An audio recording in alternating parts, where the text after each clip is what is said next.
Okay guys, this is part 2 of the Q&A video, and I don't even know if I'm halfway through these questions, so I'm gonna try to answer a little bit more quickly, but I don't know if that's gonna happen because I feel like I need to give you guys a good response, so I'm gonna try my best, okay?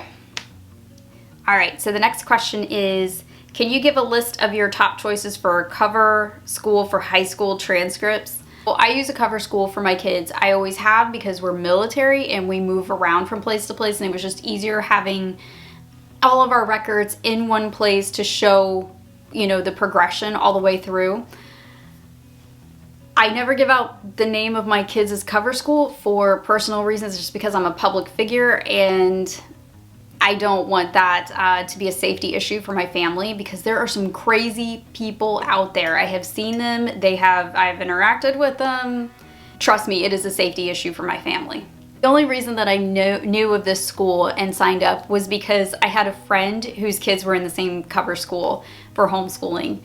So I didn't even look into other cover schools. So I hate giving this answer, but the only thing I can really tell you is you probably just have to do some research on the internet.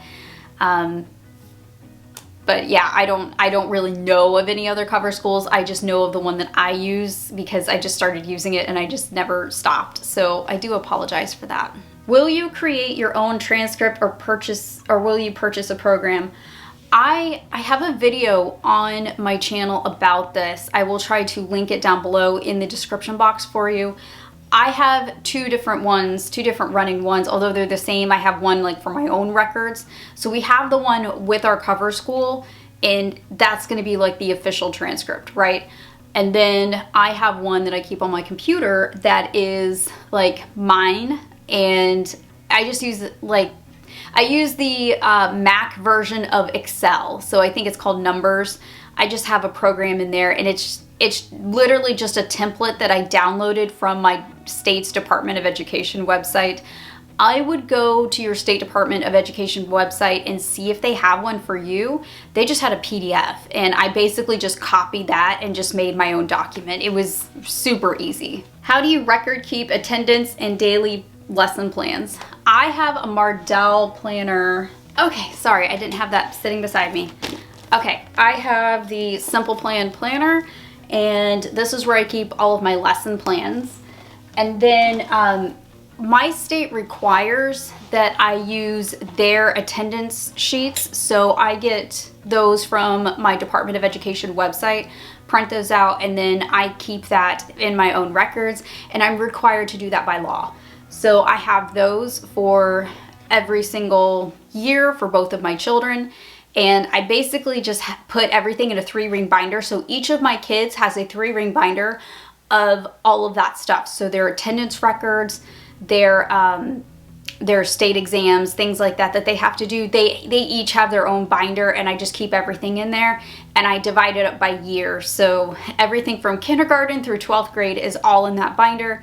And it's everything, you know, record-wise for that. And that just seems to be the easiest thing for me. I don't know. That's just the way my brain works. It's just the easiest way that I can do it. What is your favorite art curriculum? Yellow Spot Sun. I have several different videos of her different art programs. Love her stuff. It's just one of those like purchase, download, print. You don't get anything in the mail. You don't need to. But she actually does the art lessons via video, and you can just watch at your own pace, pause it when you need to. I've actually done some of the art lessons with her, and I started painting because I loved her art lessons. So it's fun for the whole family, including adults.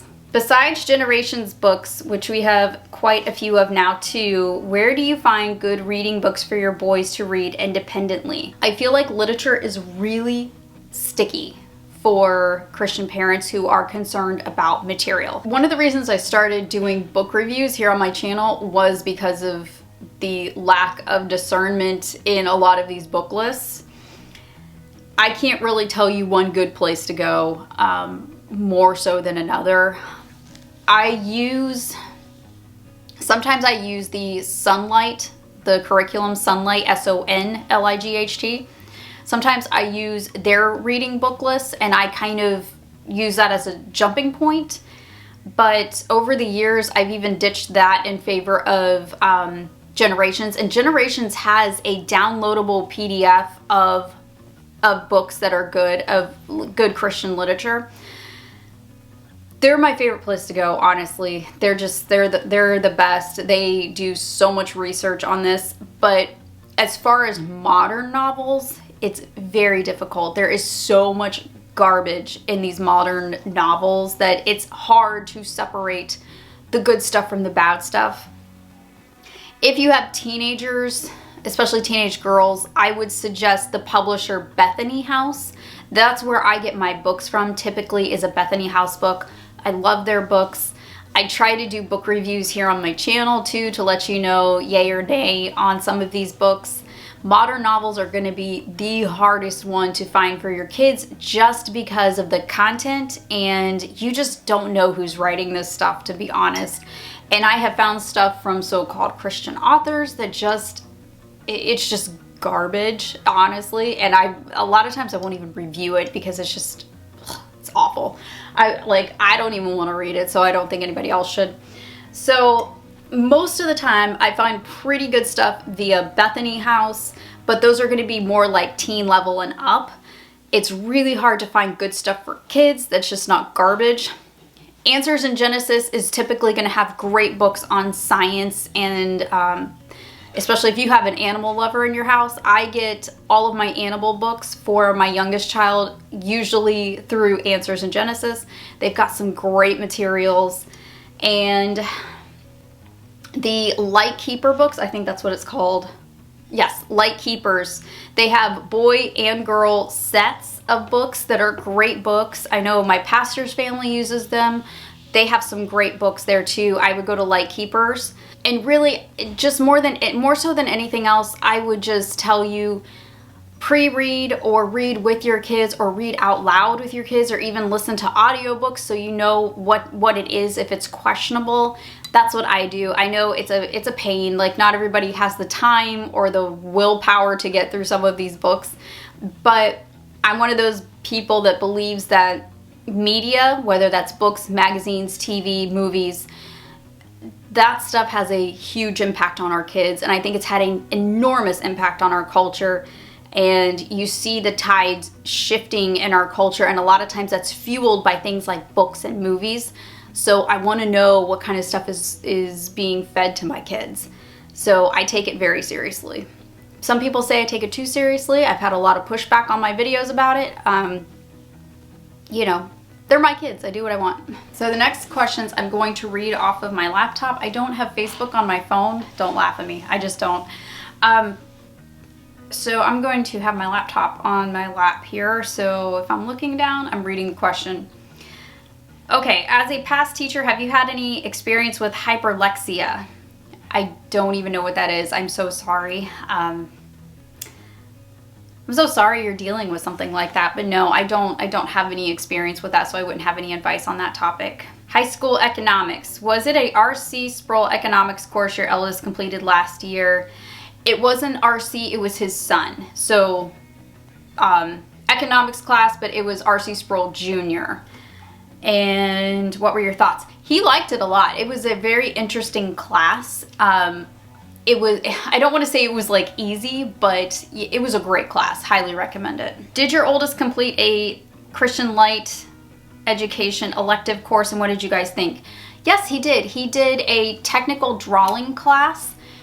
It was so what I like about CLE is they offer a lot of like trade type electives that you wouldn't find anywhere else. I think that they have a great selection of different types of electives like woodworking and things like that. Like honestly, I've never seen any other curriculum company have electives in those departments. That's the good part. I would just be careful picking anything that dealt with theology or worldview, because they are they're not Orthodox, they are Mennonite. So just be careful in that aspect. Yeah, I'll get comments on that. I'm not even dealing with it. theology and worldview is very important to my family, so I would not get any courses that dealt with those types of topics. I don't plan on doing any more CLE in the future. I only wanted the technical drawing course. It's not something that I would default to. The auto and engine course. I would also look at Campfire as well, since you're talking about vehicles, I'm guessing. I'm guessing you're talking about vehicles. They do have a car, I think it's car maintenance, elective over at Campfire. I would actually pick Campfire over CLE. Okay, Apologia Health and Nutrition course. Many people say that this is more than the typical health course. Due to this, did you guys decide to give 1 semester or 2 semester credit? We did 1 semester, and yes, it's a little heavy. It's a little on the heavy side. Apologia is known for having heavier type courses. It was not hard though. Like, honestly, my kid did just fine, and he's not my advanced student. He did just fine in this course. We did not have any problems with it. And I think I want to say, okay, like my brain wants to say that this class was only a couple days a week. This was not a Monday through Friday course. And what we did was we actually like did it Monday through Friday to finish it before the end of Christmas. So we were able to finish it before Christmas break started, and that actually made our lives a lot easier because then I could just jump into the next one. So that's what I would do. That's what I did. I mean, but it's totally up to you if you want to do it like the entire year. So on my State Department education website, they actually have a way to judge how many credits to give. And they say like a credit hour is so many hours, so you can track your hours with, you know, using the curriculum, or you can go to their website and ask Apologia how much, you know, weight that course is. I want to say it's 1 credit, but I mean, you're also the teacher, so you get to decide on that too. Knotgrass American History. Would you give 1 or 2 credits for high school? It depends on the curriculum. I don't know what curriculum this is, so I really can't answer that very well. But again, just kind of like the last question, you're going to have to probably look at the Knotgrass website to see what their recommendation is. And if it's a 1-year course, most likely it's going to be a 1 credit class. What would you use for a full language arts curriculum from elementary, from kindergarten to middle school? Preferably budget friendly. That's a hard question. IEW is my first like go-to. IEW, I mean, budget friendly. They're kind of like in the middle. They're not super expensive. They're not super cheap. But it's kind of, with language arts, it's kind of like you get what you pay for, is what my experience has been. When I have tried to get like the budget friendly type stuff, it was a disaster. And I found holes all over the place, and my kids weren't learning anything. I have tried everything. It's kind of like history. Language arts, we went through several different things before we found like the fit. The fit for us was definitely IEW. And Abeka actually has a pretty solid language arts program. They're on the higher end of the scale, but I bought everything secondhand and used to try to, I mean, because we're a military family, it's not like we're rich. Especially when my husband was, you know, active duty and stuff, like we did not have the money to buy everything new. I bought most things from eBay or from a secondhand store and just bought the workbooks new. That was it. And that really cut down on the cost, because it was one of those things, like I wanted them to have like top-notch stuff. I wanted them to have the good stuff, but I didn't have the money to pay for it either. So I think it's really just finding the fit for your kids, because my recommendation might not work for your kids. It's really just about trying different things. Look at websites that allow you to download samples. IEW allows you to download samples. I'll try to remember to put the link down below in the description. That's how we figured out that IEW was going to be a good fit for us. Try to use like samples and see, you know, use them with your kids and see if maybe that works for you, and find like the one that you think is going to fit the best, and then invest in that one. Which high school history is your personal favorite, Generations or Knotgrass? If I had to pick personally for high school, Generations. All right guys, that's it for this video. I will see you in the next one. I hope you have a great rest of your day, and happy homeschooling.